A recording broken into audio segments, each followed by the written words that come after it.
As tempestades que atingiram o Sudeste Asiático na semana passada deixaram mais de 1.100 pessoas mortas. Os países mais afetados foram a Indonésia, com 604 vítimas, Sri Lanka, com 355 e Tailândia, com 176. As fortes chuvas causaram inundações e deslizamentos.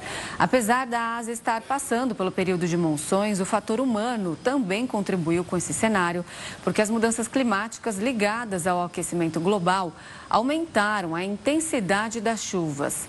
Na Indonésia e no Sri Lanka, as Forças Armadas foram acionadas para auxiliar a população e procurar os centenas de desaparecidos. Milhares de pessoas foram deslocadas de suas casas.